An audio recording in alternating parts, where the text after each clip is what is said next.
There is a pattern already to this Albanese government. I mean, lots of politics, lots of symbolism, but where is the practical action? And today, a very important example, a very tragic one. Today we got the latest Closing the Gap report, which again showed terrible results in tackling Aboriginal wellbeing. And that's even after we've had tens of thousands of Australians who used to identify as white, now calling themselves Aboriginal instead, which had to affect these results. And the results, well, only a third of Aboriginal children are school ready. Huge numbers of children are removed from their homes for their safety. Really shocking numbers of adults in jail. Not because we're racist, but because of the crimes. Now, to the professional race baiters today, it's got nothing to do with the sometimes dysfunctional Aboriginal culture.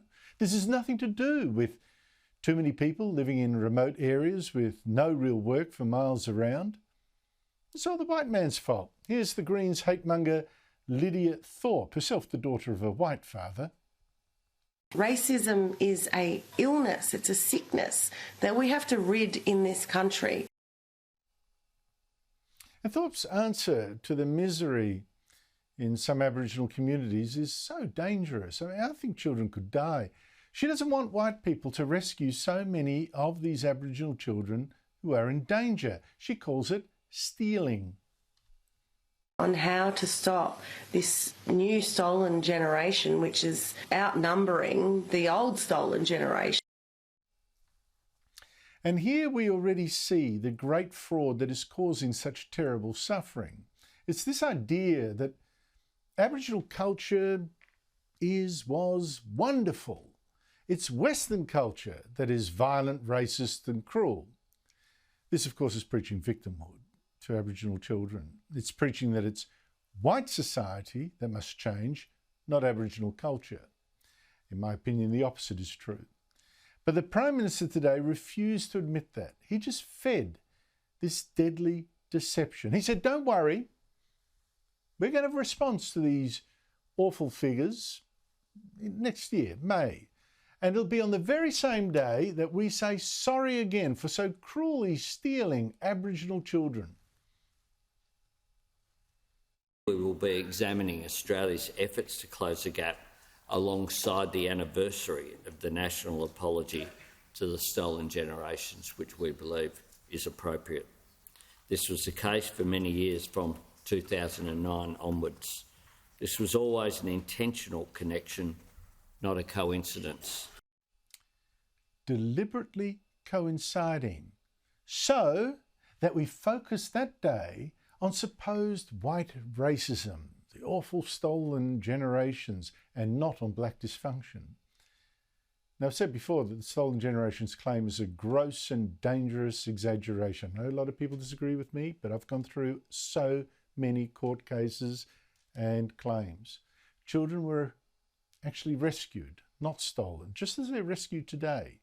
I mean, you just check the court verdicts in the stolen generations cases so far, not a single one has upheld this claim that officials were stealing children just because they were black and not because they were in danger. Not a single one.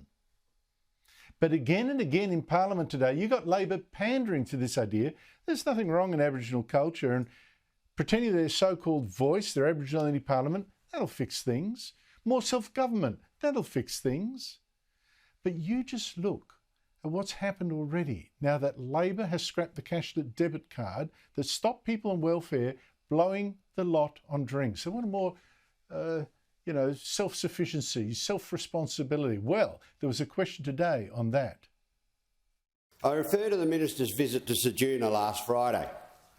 Will the Minister confirm she witnessed firsthand the direct result of a government's policy to scrap the cashless debit card, which saw street brawls and a large number of intoxicated individuals arguing and fighting? There was a funeral in town. There was a funeral in town, and there were a number of people that had come from outside the Ceduna area, indeed outside the 5 different communities surrounding. There were significantly high tensions and significantly some grief in the town. Oh, there was a funeral. Well, of course there's going to be violence. I mean, when you go to funeral, isn't there always a punch-up? Then this, also today. Can the Minister advise whether, on her recent visit to Alice Springs, anyone raised with her concerns about an increase in child sexual and physical assault and violent crime? I have faith in the people of Alice Springs to know what their issues are and to be able to deal with them with the support and the constructive involvement of all tiers of government. Again, of course the people of Alice Springs, they can fix this epidemic of child sex abuse and violence on their own with just more, constructive work from governments. Of course they're going to heal themselves. So why haven't they already, I ask? Well, actually, let's not ask that, shall we? We don't really want to look too closely at this wonderful Aboriginal culture that's 60,000 years of wisdom. Please, says Labor, no Royal Commission. Government, please join with the opposition in supporting a Royal Commission into sexual abuse of Indigenous Australians. We need to work cooperatively across Parliament, but across parliaments as well and different levels of government. It breaks your heart, really.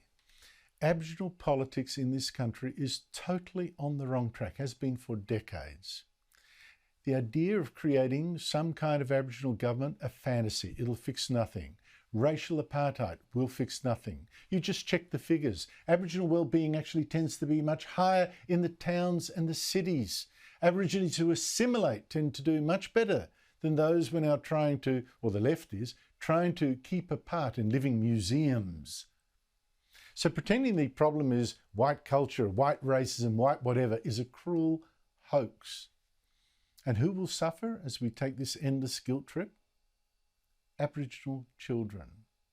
Their future is what's really being stolen.